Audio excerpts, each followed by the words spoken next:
Uma briga, assim, eventualmente com a esposa, né? Você não sai fazendo uma sessão de terapia, Se tentar fazer isso, eu corro o risco de ter que fazer uma sessão de fisioterapia para reabilitação depois, né?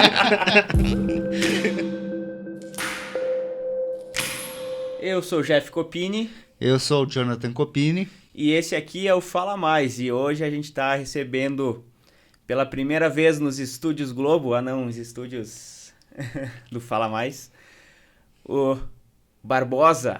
O que a gente vai falar com o Barbosa? Quem é o Barbosa? Barbosa, psicólogo, motociclista, Também. pontecerradense, varjonense, passos-maiense.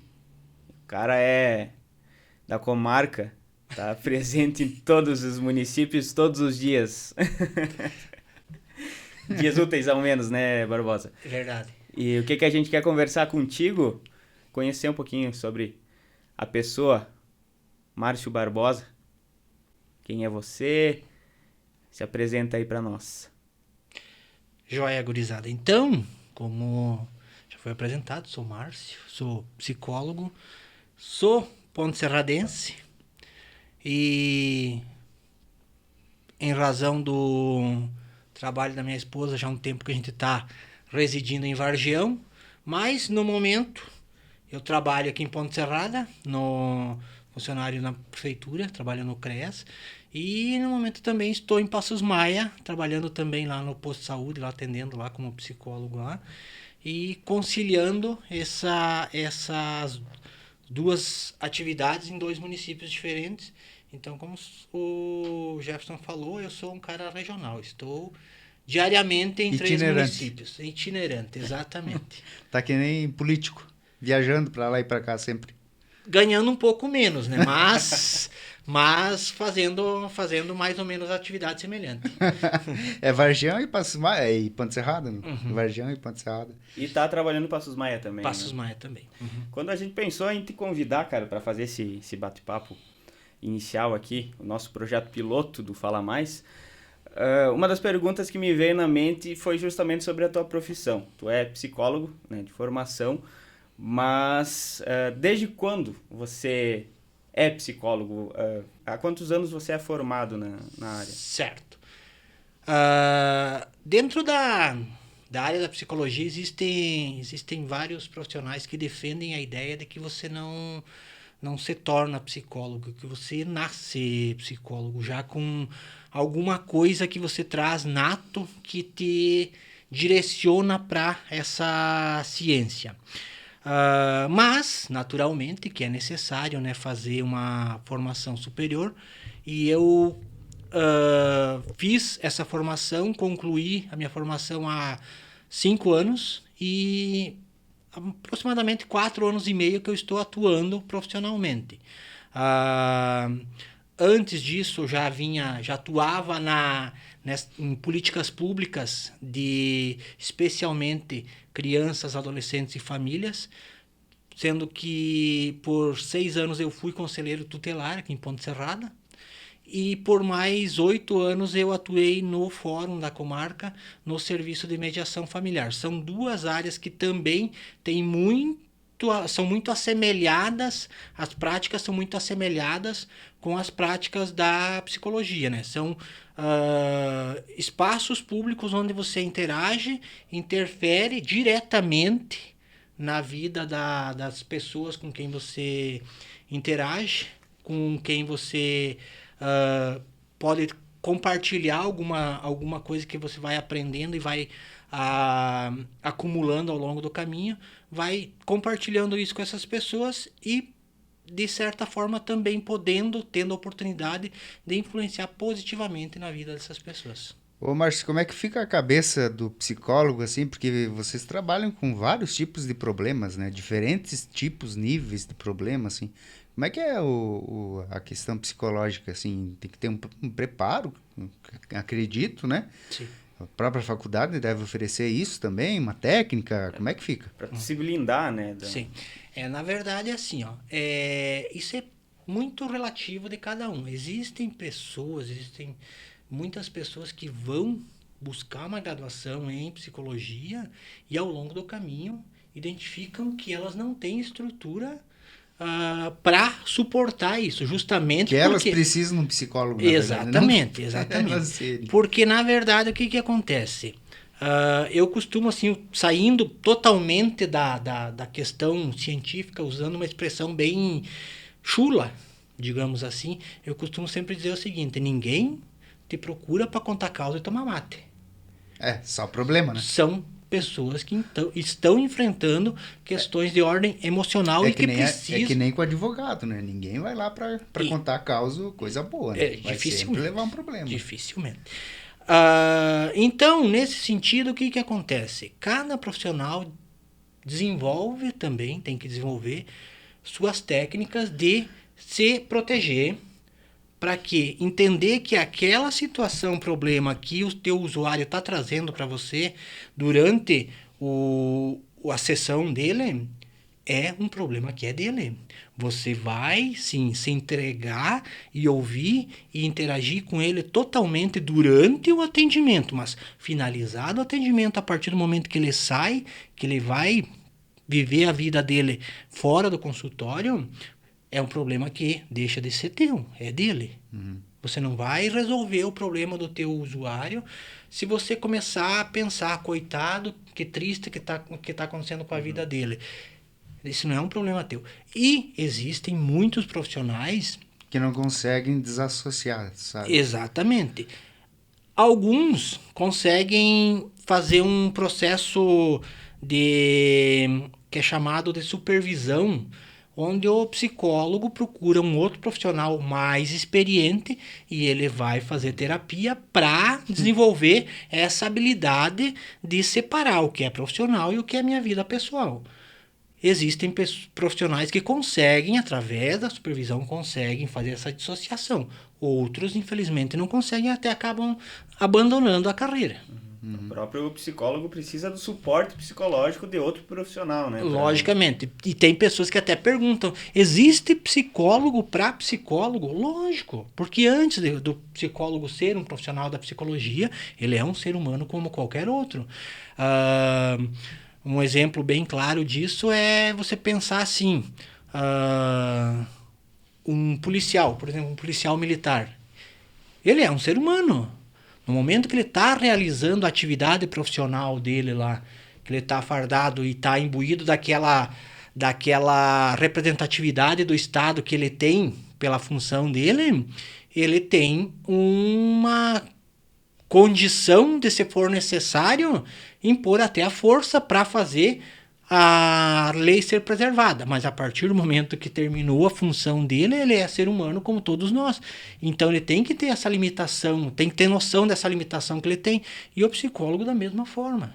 Também tem que ter essa noção clara das suas limitações. Como se tivesse um botãozinho on e off no cérebro, né? A ideia seria, né, que seria tão bom se fosse possível fazer isso, né? Mas infelizmente não é. É um processo que é uma construção diária também. De profissional para profissional, pessoa para pessoa, né? Varia muito. E por isso que tem profissionais que não dão conta da demanda de saúde mental por isso, né? Porque as demandas que chegam diariamente, elas são muito carregadas. Tem dias, eu costumo dizer que tem dias que a demanda chega tão carregada pra gente que no final do dia você tá mais cansado, mais esgotado fisicamente do que se você tivesse trabalhado um trabalho braçal durante o dia todo. É o cansaço mental, né? Exatamente.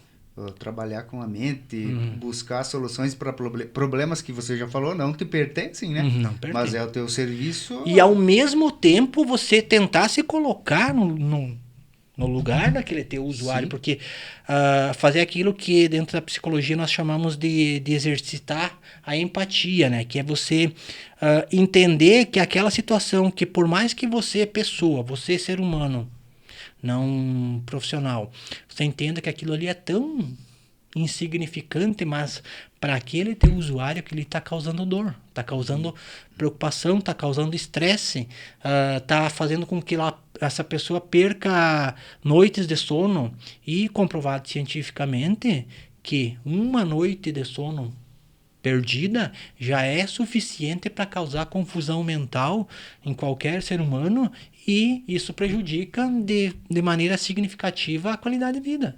O sono, para psicologia, assim, tem uma orientação de horas por noite para se dormir? Isso. A gente sabe que, a Segue-se. grosso modo, são 8 horas, né? Mas Isso. varia muito de pessoa para pessoa também, né? Para psicologia, o que... Segue-se aquilo que é orientação do ponto de vista biológico, né, Jonathan? Essa mesma orientação que você mencionou, né? De 8 horas, um parâmetro, né? 8 horas por dia, né? Pensando que o nosso dia fosse dividido em 3 fases, seriam 8 horas para a gente trabalhar, 8 horas para a gente ter as nossas atividades de lazer e convivência familiar, essas horas fracionadas durante o dia, claro, né? E 8 horas para a gente dormir. Seria, digamos assim, estaríamos, se a gente conseguisse fazer isso de maneira cotidiana, estaríamos vivendo aquilo que, dentro de um padrão biológico, nós estaríamos na linha reta, vivendo linearmente.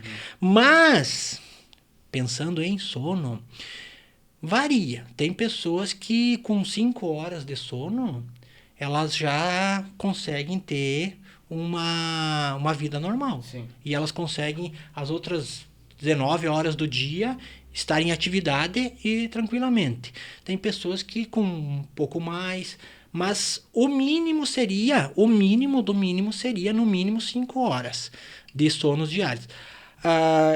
Às vezes eu trago até como exemplo em atendimentos. Te cortar, é uma pergunta que você faz, assim, dependendo Sim. do tratamento, do tipo de problema? O sono é uma... É uma pergunta bastante recorrente nos atendimentos. Eu costumo trazer sempre um exemplo que eu li em algum momento.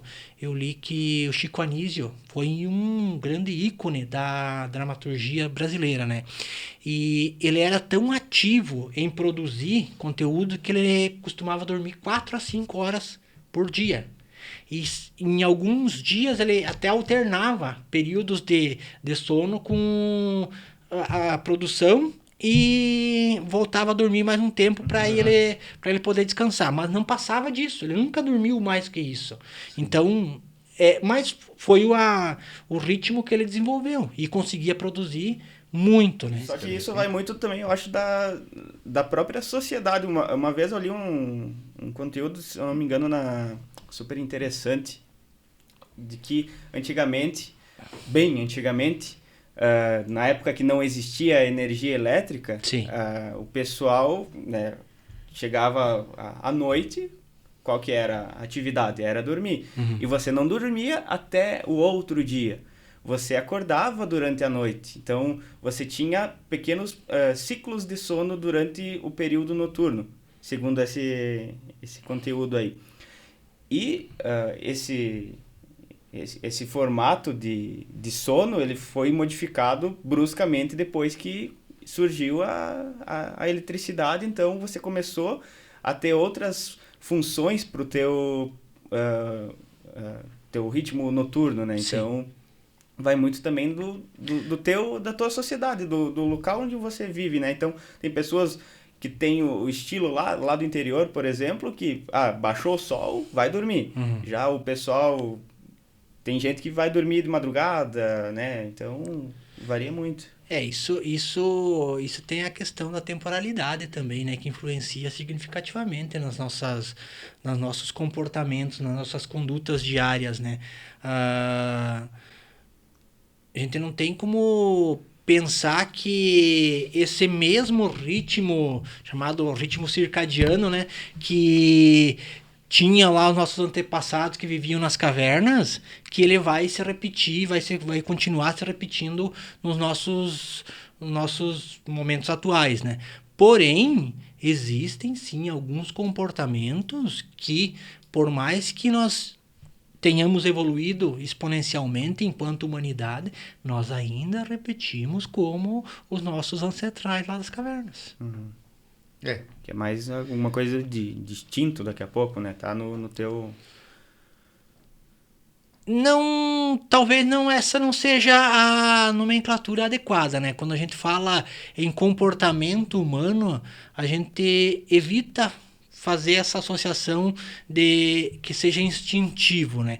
Partindo do princípio de que tudo que é instintivo é direcionado para os animais irracionais. Logo, o ser humano, como um animal racional, ele tem capacidades de aprendizagem. Tudo é relativo àquilo que nós aprendemos ao longo da nossa história. Mas isso também não é uma resposta estática. Sim. Tudo que se trata de seres humanos, ele é um processo que ele é dinâmico, ele está em construção a todo momento. Ô, Márcio, você é casado, né? Tem 2 filhos? Dois filhos. Tem a Ana filhos. Clara, de 17, e o Bruno Felipe, de 6. Como é que é ser pai, psicólogo dentro de casa, os conflitos familiares aí? É você que domina? Eu costumo dizer que eu só sou psicólogo fora de casa. E efetivamente tem que ser. Da mesma forma que a professora, ela é professora lá na escola. Sim. Ela não é professora dentro de casa. E dentro de casa ela é esposa, ela é mãe. E eu dentro de casa eu sou esposo, eu sou pai, eu sou chato, sou resmungão, sou avarento em alguns momentos, né? Então, normal, um cidadão, um pai de família normal. Sim. Com todas aquelas limitações que todos os pais de família têm. Certo. No momento de uma briga, assim, eventualmente com a esposa, né? Você não sai fazendo uma sessão de terapia. Se tentar fazer isso, eu corro o risco de ter que fazer uma sessão de fisioterapia para reabilitação depois, né? Sem chance. Não dá Sem pra chance. arriscar muito. Não, no momento, não.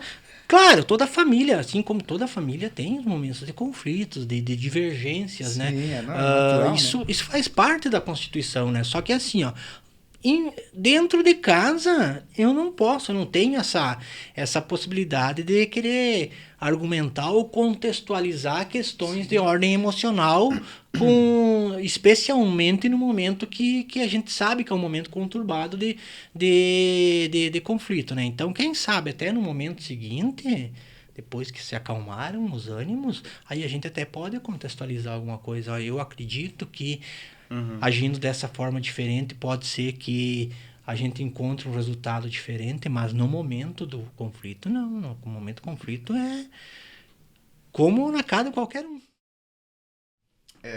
Outro assunto que nós temos para falar com o Márcio também, né, sobre as andanças dele com a motocicleta. Como é que é o teu dia a dia para andar de moto? Choveu, tá de pé? Como é que foi?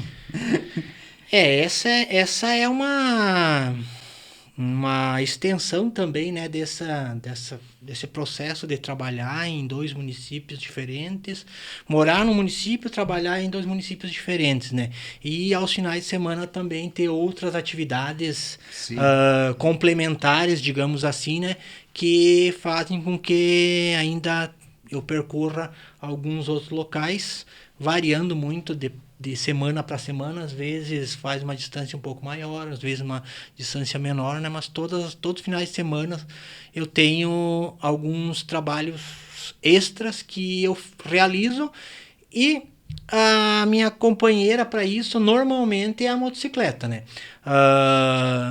Nem sempre é possível, porque também nós dependemos, claro, de condições climáticas favoráveis, né? Mas a prioridade sempre é que seja de moto. Conciliando daí, claro, uma necessidade, que é trabalhar, que é gerar renda para manutenção da família, com uma paixão que é andar de moto. Mas o que veio primeiro? Essa necessidade? Tipo, eu vou optar por ter uma motocicleta para deslocamento, por exemplo, ser mais barato o quilômetro rodado do que um automóvel? Ou veio primeiro a paixão? Eu sempre vi motociclista, então eu quero ser um motociclista. Certo. Foram 2 coisas que eu acredito que foram surgindo assim meio que paralelas, sabe? Eu já tinha esse desejo, sempre gostei, sempre achei legal, Mas, em determinado momento, eu comecei ter, além do gosto, do desejo, a necessidade de concretizar essa atuação, esse deslocamento de moto. Aham. E aí, veio a calhar porque as duas coisas se complementaram. Então foram acontecendo meio que naturalmente. Não creio que dê para dizer que um veio primeiro, o outro veio depois, né? Aconteceu naturalmente os dois juntos, né? Tanto a necessidade quanto o gosto. Quanto... Márcio, os perigos, o dia a dia de estar no trânsito com a moto, você inclusive já sofreu acidentes, né, com a moto. Na verdade, assim, ó, é aquela história... quando você tem moto, principalmente as pessoas mais próximas, a família sempre falam, né? Porque moto é perigoso, porque moto envolve risco. E tudo envolve risco na vida, né? Na verdade, tudo que você for fazer, você está se arriscando. Você estar no trânsito, seja de carro, seja de moto, seja de caminhão, seja de ônibus, sempre está correndo risco, né? Mas exige um pouco mais de cuidado, lógico, né?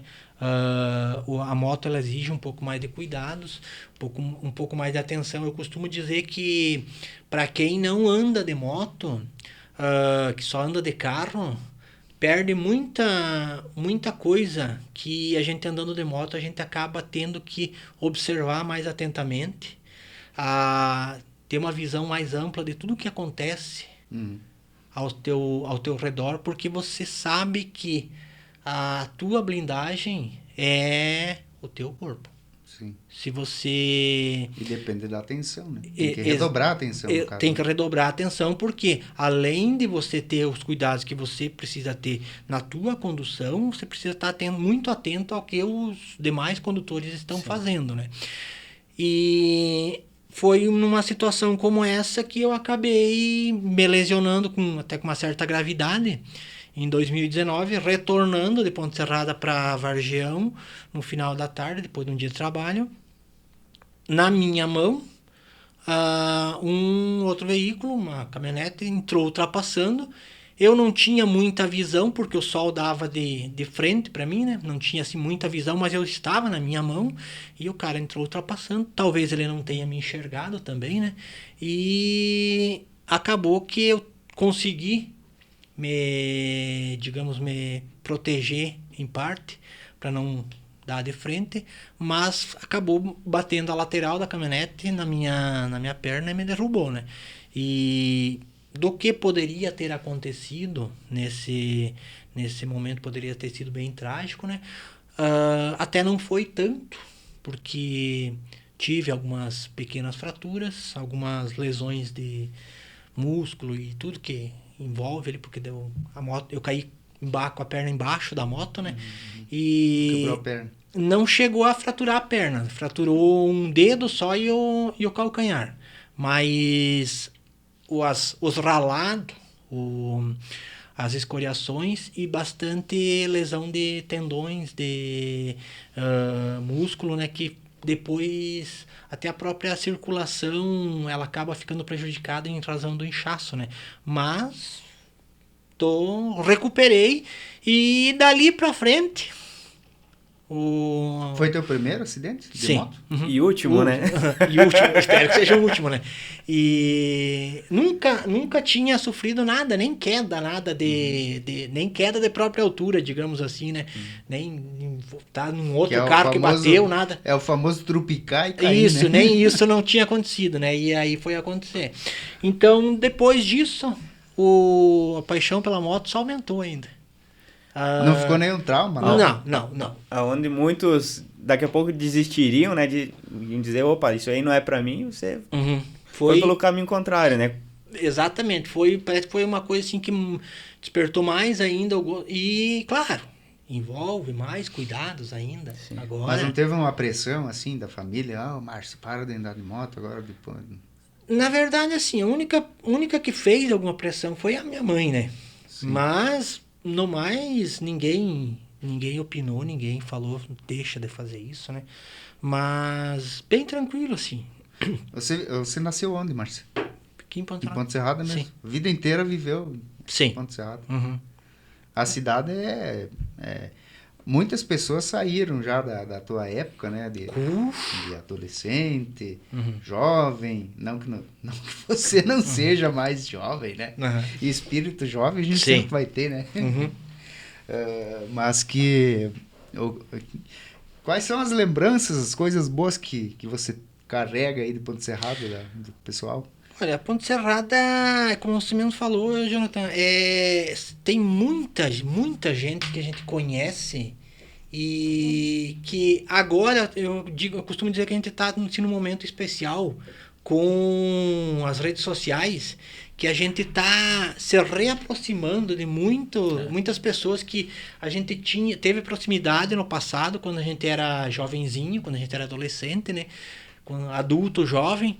E essas pessoas foram tomando outros rumos, né? Especialmente tem muita gente aqui de Ponte Serrada que foi morar em outras cidades, principalmente cidades litorâneas, né? E você foi perdendo contatos, né?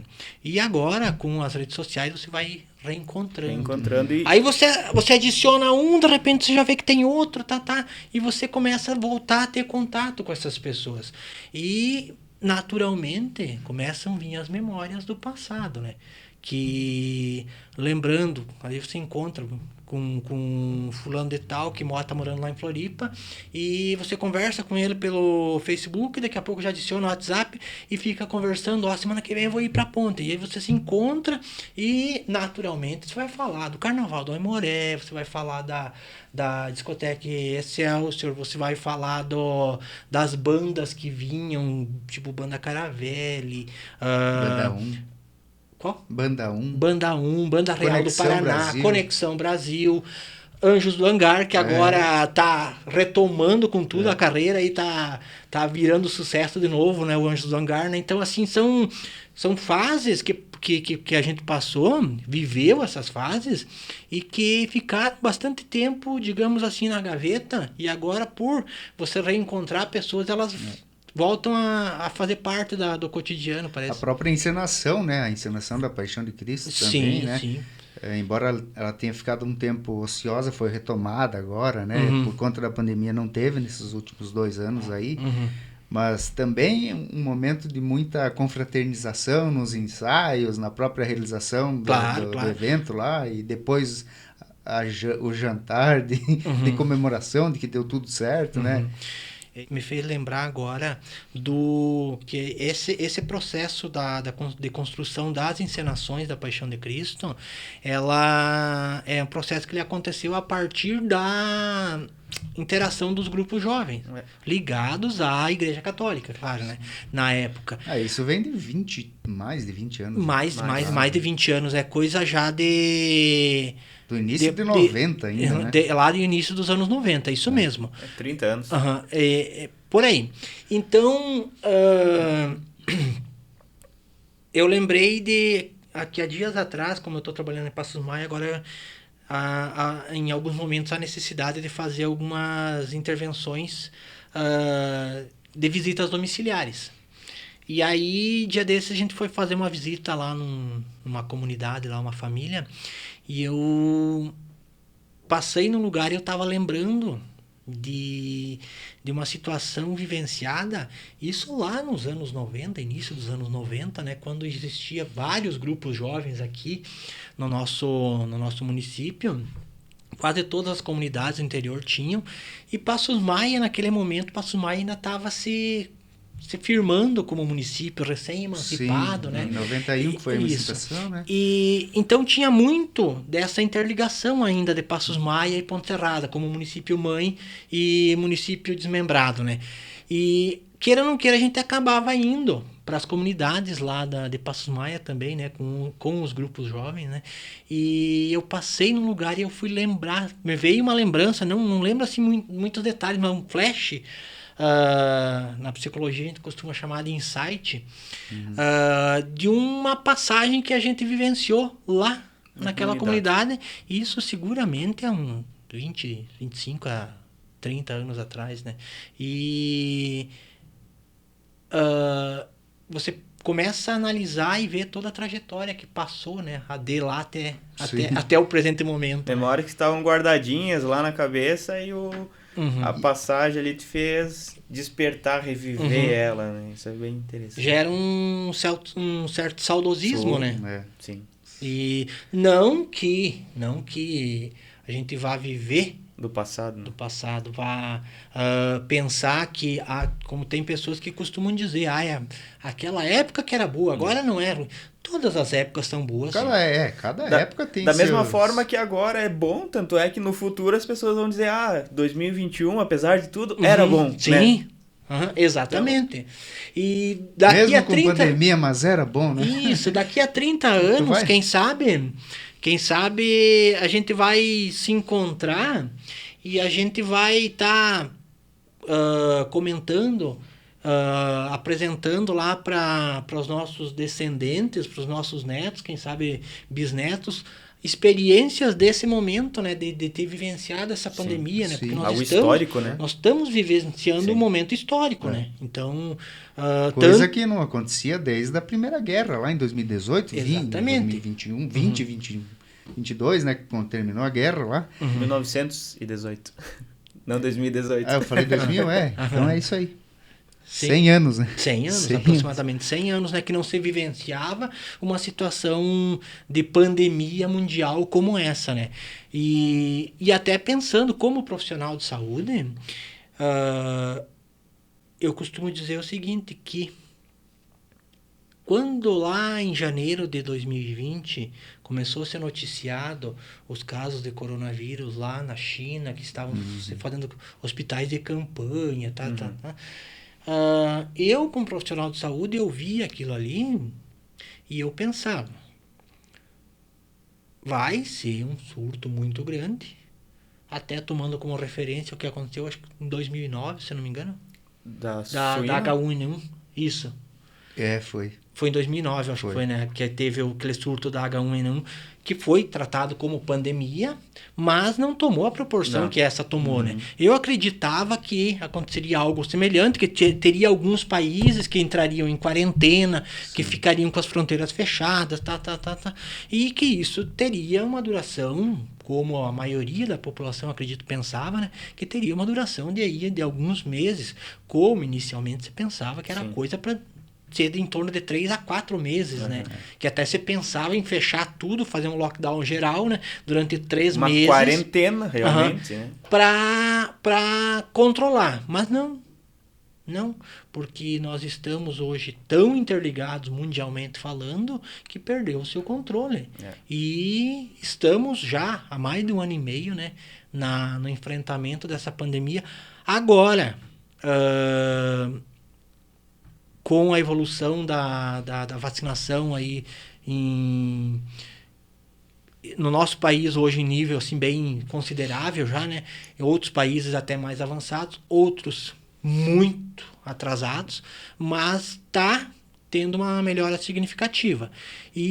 Mas, infelizmente, enquanto todos os países não tiverem suas populações vacinadas, não vai dar para dizer que a gente está em segurança, não. Pois entrando nesse assunto mesmo da pandemia e na área de psicologia, na psi, tratado muitas pessoas com problemas assim relacionados ao... Sim. Né? É uma situação bem nova para todos. E para nós profissionais também é uma situação nova. Porque assim, como nós mencionamos anteriormente, a última grande pandemia global tinha sido há 100 anos atrás. Viveu, né? Nós não tínhamos vivenciado isso. Então agora o que acontece? Nós estamos, como tudo aconteceu durante essa pandemia, usando o exemplo de trocar o pneu com o carro andando, né? Isso. E nós também, profissionais de psicologia, também estamos fazendo praticamente isso. Aprendendo diariamente com os nossos usuários a trabalhar as questões emocionais relacionadas a esse enclausuramento causado pela pandemia. Certo é que acabou acontecendo um movimento bem grande das famílias de procurar algum refúgio no álcool, aumentou significativamente os problemas de ordem familiar relacionados ao uso abusivo de álcool. Isso é uma situação que a gente enfrenta diariamente.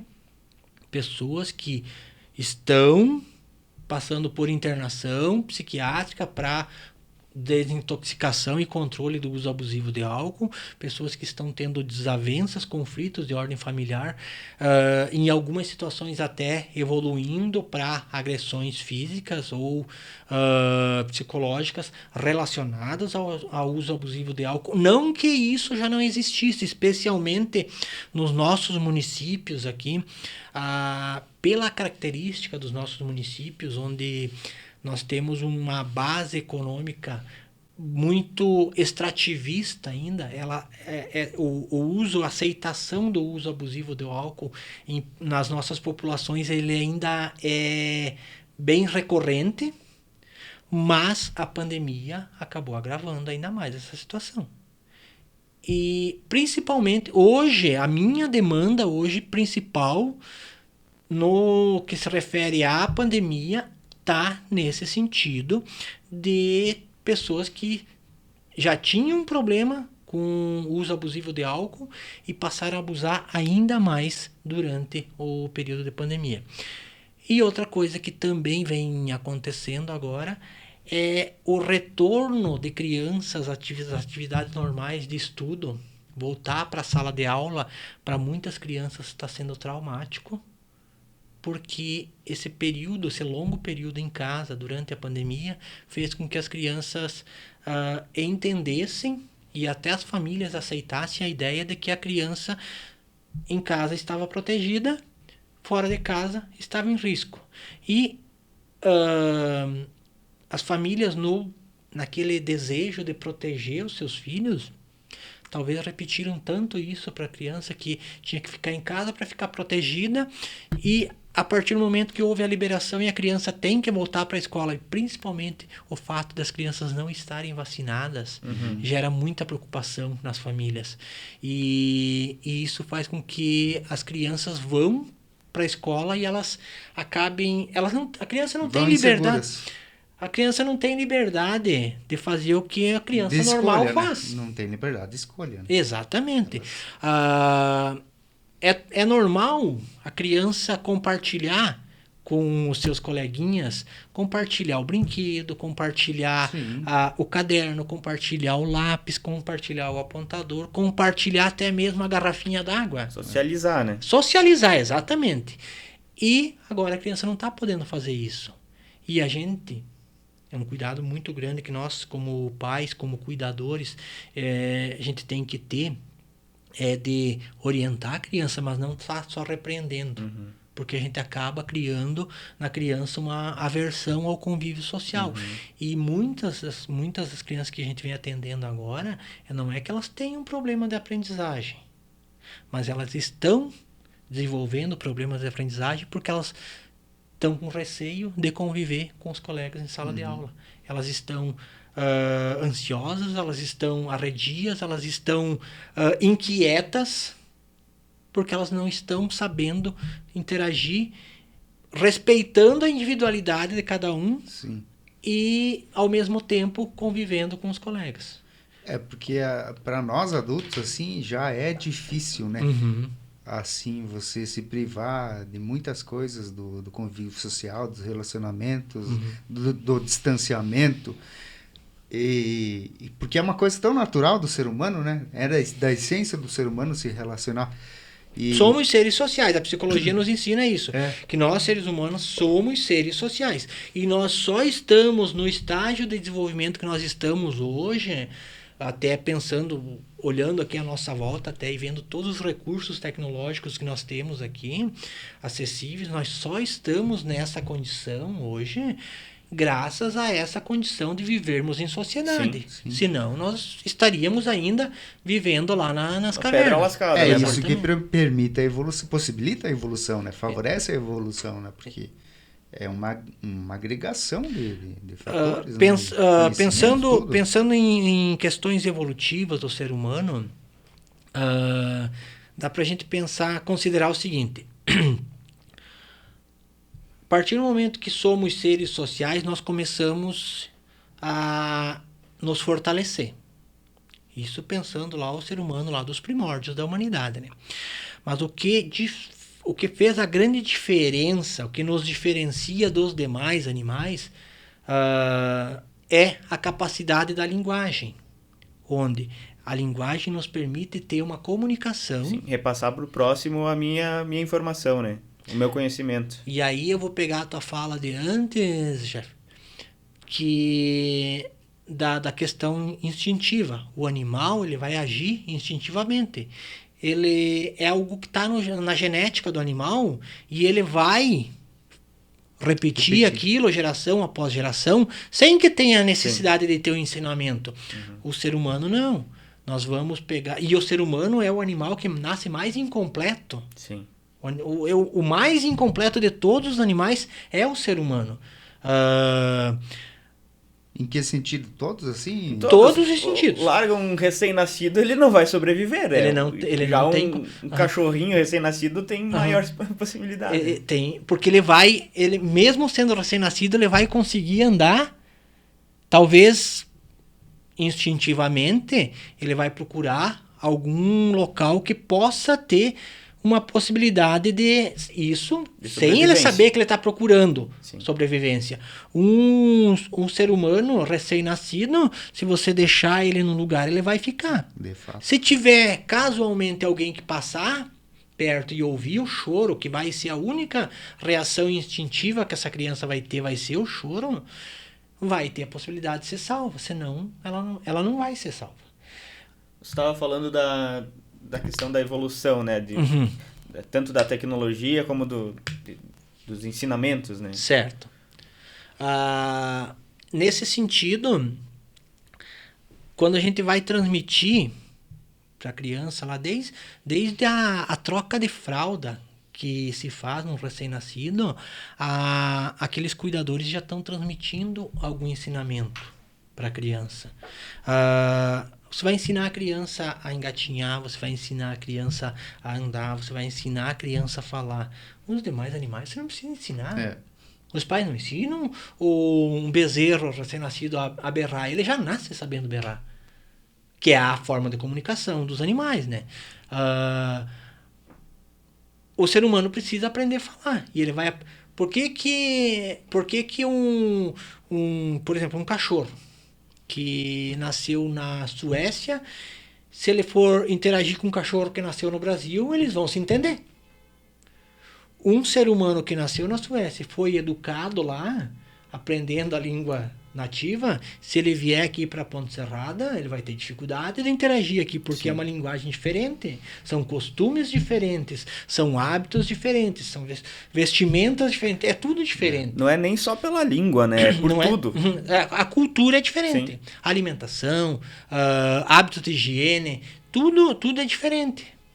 Então é essa complexidade do ser humano, essa multiplicidade do ser humano é que é o grande quê da questão, né? Somos todos iguais, mas ninguém é igual a ninguém, né? Exatamente. Já dizia ninguém é igual Humberto a ninguém. Gessinger. Todos iguais, mas tão desiguais. Exatamente. Nesse sentido, daí a gente pode pensar assim, até utilizando alguns referenciais teóricos, né? Um teórico do desenvolvimento humano que é muito respeitado em todas as áreas, mas especialmente na educação, que é o francês Jean Piaget. Ele desenvolveu algumas fases, uma teoria onde existem algumas fases do desenvolvimento do ser humano, desde o nascimento até a vida adulta. E isso ilustra bem assim... essa divisão que ele fez ilustra bem assim os momentos do ser humano e as necessidades que cada fase tem de interação. Mas o fato é que, sendo nós seres humanos seres sociais, nós influenciamos e somos influenciados pelo meio em que vivemos. Não quer dizer que também todo morador de uma comunidade periférica, por exemplo, de uma favela, como costuma se falar, que ele vai ter uma tendência à marginalidade, como algumas pessoas defendem. E toda pessoa que mora num bairro nobre, logo tem tudo que deseja e vai ser bem sucedido na vida. Nós vamos entrar na questão da discussão de meritocracia, que também é bastante controversa daí, né? Sim. E a criança, a criança não, o ser humano em si, as aptidões do ser humano depende muito dos ensinamentos que o ser humano recebe, a criança recebe, da própria criação da criança, essa capacidade de socializar, de ser mais extrovertido ou ser introvertido. Isso faz parte da criação? É uma coisa genética? É um misto? Costuma-se dizer que tem algumas características que elas são inatas no ser humano. Algumas características que você traz de personalidade, mas a grande maioria dos comportamentos, eles são realmente aprendidos. São forjados, né? Exatamente. Nesse sentido, a psicologia vem há alguns anos já mudando, procurando fazer um movimento de mudança no sentido de entender a constituição daquilo que sempre se teve como ideia de família. Até alguns anos, a ideia fixa de família era pai, mãe e os filhos descendentes desse casamento. Pronto, isso era família. Porém, agora nós estamos num momento assim histórico também de mudança desse paradigma de família. Hoje existem famílias de pais ou mães solo, famílias em que os pais conviveram durante um período e se separaram e têm filhos. Alguns entraram em outras uniões e trouxeram consigo os seus filhos e adquiriram os filhos daquele outro companheiro que está entrando na relação. Existem aquelas situações de crianças que são educadas, são cuidadas por avós, por tios, por casais de mesmo sexo, casais homossexuais. Então, esse movimento da psicologia hoje ela vem convergindo no sentido de não tratar mais como pai e mãe, mas sim como cuidadores das crianças. Aqueles que são responsáveis pela educação como cuidadores. Mas quando a gente vai pensar em realidades de grandes centros, existem muitas pessoas que hoje fazem a opção, e aqui acontecem algumas situações também, que fazem a opção de ter um filho, mas não ter uma relação de casal. Por exemplo, uma mulher que ela decide que ela quer ser mãe, ela quer exercer a maternidade, mas ela não quer ter um marido. Sim, ela quer ser mãe, ela quer ser mãe. Esposa. Né? Um exemplo emblemático é a Xuxa, né? Isso. Com a Sasha. Né? Exatamente. E o Luciano Zafir, né? Até foi bastante polêmico a época né? da gestação e do nascimento da filha da Xuxa, justamente por isso, porque havia até alguns comentários na mídia, né, de que ela teria abusado, usado o Luciano Zafir. Em outros momentos, mas é porque havia fala de que ele teria aproveitado a situação para ganhar fama também. O propósito dela era ser mãe, né? Sim. Não era se relacionar com ele, né? É justamente porque você está quebrando um paradigma ali, né? Então, o tradicional pai, mãe, filhos, naquele momento ali, né? Saiu do convencional. Não saiu do convencional. Mas esse sair do convencional afeta no desenvolvimento da criança ou varia muito da forma de criação, independente a maneira como isso vai chegar para a criança é que vai influenciar essa criança. A maneira como isso chega para a criança. Por exemplo, se a criança crescer entendendo que ela tem uma mãe e que ela tem um pai que biologicamente existem, mas que eles nunca conviveram como um casal, como marido e mulher, mas que eles têm afetividade por essa criança de forma equivalente, a criança vai ter um desenvolvimento saudável. Tem uma tendência que sim, né?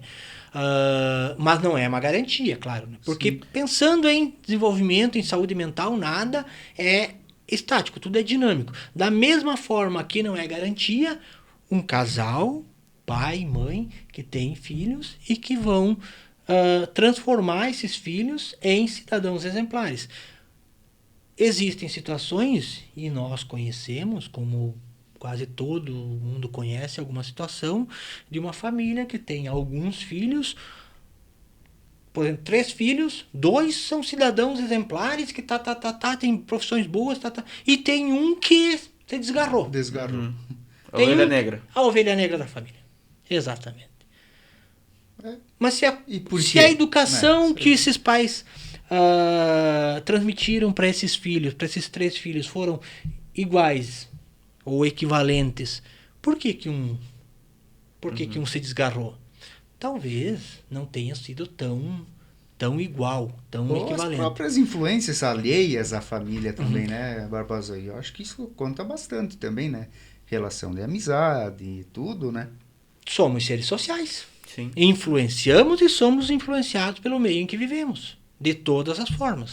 Sim. Mas as decisões são individuais. E nós somos feitos das escolhas que nós fazemos ao longo da nossa vida. E a todo momento nós estamos fazendo escolhas.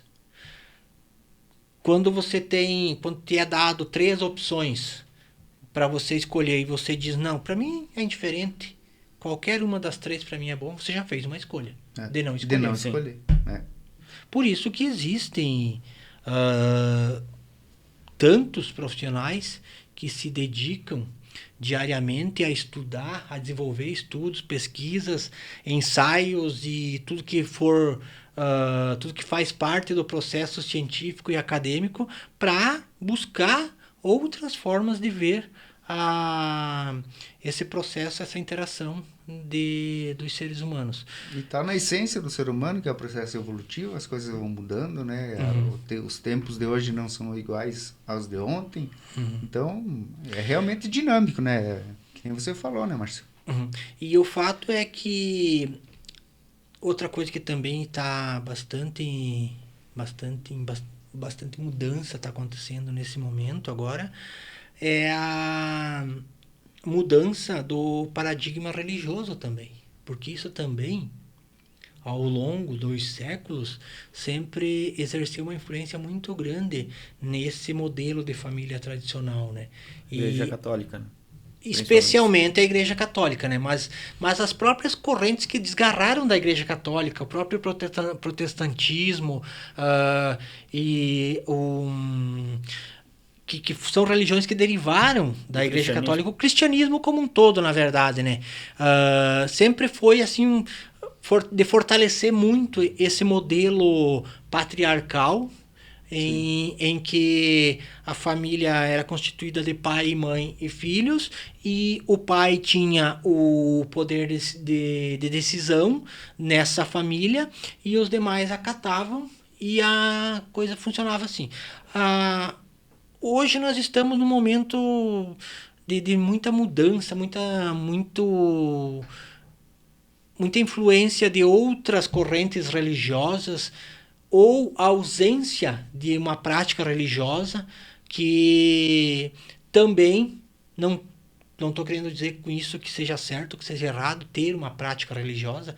Isso é próprio de cada um, é uma escolha muito individual, mas isso exerceu e exerce sim muita influência ainda hoje e talvez vá continuar exercendo influência durante muitos e muitos anos ainda. Sim, porque muitas questões ligadas ao conservadorismo, né, aos dogmas, aos preceitos de isso é certo e aquilo é errado, se baseia na religião. A religião predominantemente que sempre existiu no Brasil, predominantemente, né, embora que já há alguns anos, né, vem mudando, vem se equilibrando, digamos assim, essa balança, né? Mas sempre predominou o catolicismo, né?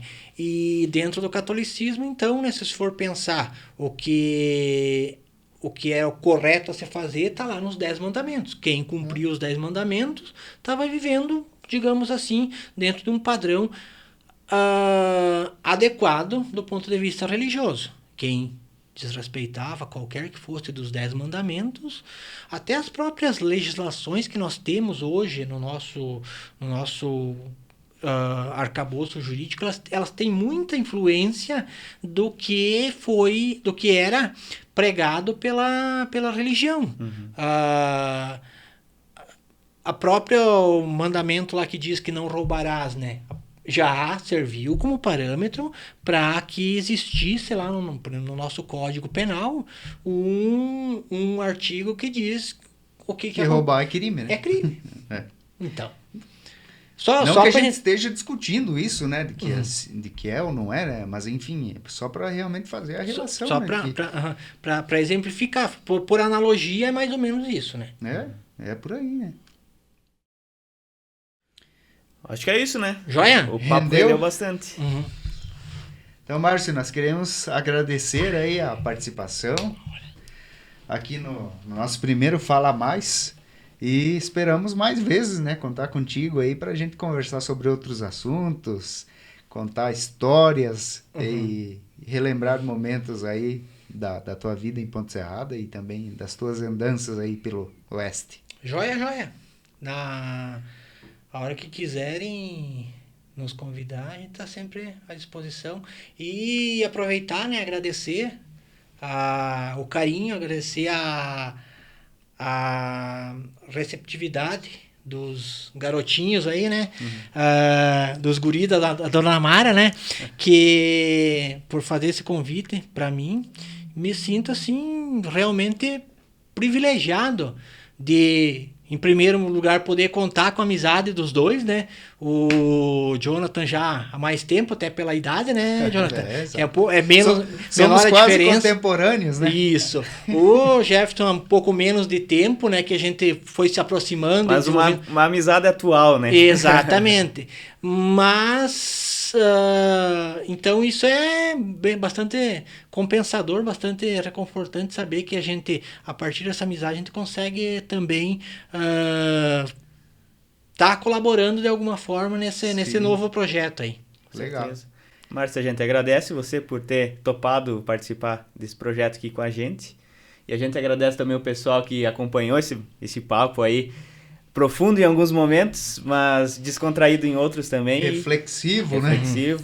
E que a gente tenha novas oportunidades para te chamar aqui, que você aceite os convites novamente e que outras pessoas também venham, a partir de agora, então, a participar do Fala Mais aqui conosco. Beleza? Perfeito. Muito obrigado. Falou.